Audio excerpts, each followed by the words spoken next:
Alesia became a template for Roman siege warfare, studied and replicated for centuries. But it also represented something darker. The moment Celtic Gaul died, an entire civilization's independence ended between those walls. Among the captives, Vercingetorix received special treatment. Caesar couldn't simply execute such a valuable prisoner. The Gallic leader would be kept alive, imprisoned, but well treated, saved for Caesar's eventual triumph in Rome. For 6 years, Vercingetorix would remain in Roman custody, a living trophy of Caesar's greatest victory. The political implications rippled immediately. In Rome, Caesar's enemies were silenced.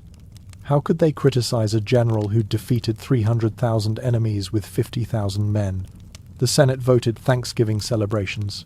Caesar's command in Gaul was secure. More importantly, his reputation had become unassailable. But there were grim realities too. Other Gallic resistance leaders weren't as fortunate as Vercingetorix.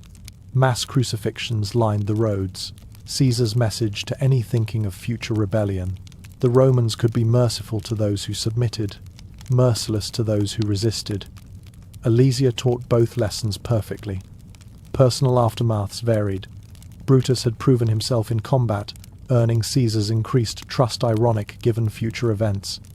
Mark Antony emerged as a commander to watch, his desperate defense becoming legendary. Labienus confirmed his reputation as Caesar's most reliable subordinate. The fate of Vercingetorix deserves special mention. 6 years later, during Caesar's triumph in Rome, the Gallic chief was paraded through the streets, then ritually strangled in the Tullianum prison. His death marked the final act of Alesia's tragedy. A brave leader who'd united his people, only to see them crushed by Roman efficiency. Caesar had won more than a battle. He had written a manual for conquering the impossible. But the true cost of Alesia would only become clear with time. The immediate consequence of Alesia was Gaul's complete submission. Within months, the last pockets of resistance crumbled. Tribes that had fought Romans for generations suddenly accepted Roman law, Roman taxes, Roman civilization. The transformation happened with stunning speed within a generation. Gallic nobles were sending their sons to study in Rome. The death toll reflection sobers any celebration. The Gallic wars cost an estimated 1 million lives, with another 1 million enslaved. Entire tribes essentially ceased to exist. Alesia marked the endpoint of this cultural genocide. The moment organized Gallic resistance died, independent Celtic culture, which had dominated Europe for centuries, began its fade into memory. But Alesia's impact extended far beyond Gaul. Caesar's double wall technique revolutionized siege warfare forever. Military engineers studied his fortifications for centuries. Napoleon himself visited Alesia's site, trying to understand Caesar's genius. Even today, military academies analyze the battle as the perfect example of turning defensive warfare into offensive victory. Politically, Alesia cleared Caesar's path to civil war. His enemies in Rome couldn't touch him now. Who arrests a general who'd conquered Gaul? The wealth from Gallic slaves and plunder made Caesar richer than some kingdoms.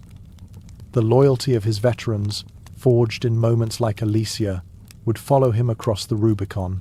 The engineering legacy established Roman fortification doctrine for centuries. Every Roman siege afterward reflected Alesia's lessons. Double walls, lily pits, obstacles creating kill zones, these became standard practice. Roman military manuals preserved Caesar's exact specifications, turning his desperate innovation into systematic doctrine. Culturally, Alesia accelerated the Romanization of Western Europe. Latin spread through Gaul within decades. Roman roads followed Roman victories.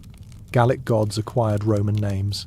The civilization that emerged, Gallo-Roman culture, would shape France, parts of Germany, Switzerland, and Belgium forever. Here's the philosophical heart of Alesia. When is risking everything the only rational choice?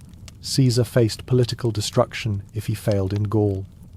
So he chose the insane option trap himself between two armies, because normal strategies wouldn't achieve total victory. Sometimes the craziest plan is the only sane one. Modern military thinking still reflects Alesia. When facing superior numbers, create advantages through preparation and terrain. force enemies to fight on your terms. Turn defensive positions into offensive weapons. Make the enemy's strength irrelevant through superior positioning. Every Special Forces unit studying defensive warfare learns Alesia's lessons. But Caesar's gamble vindicated more than military theory. Fortune favors the bold became more than a saying. Alesia proved it true. By choosing the impossible, by refusing to accept limitations, Caesar demonstrated that audacity could overcome arithmetic. 50,000 disciplined men could defeat 380,000 brave ones.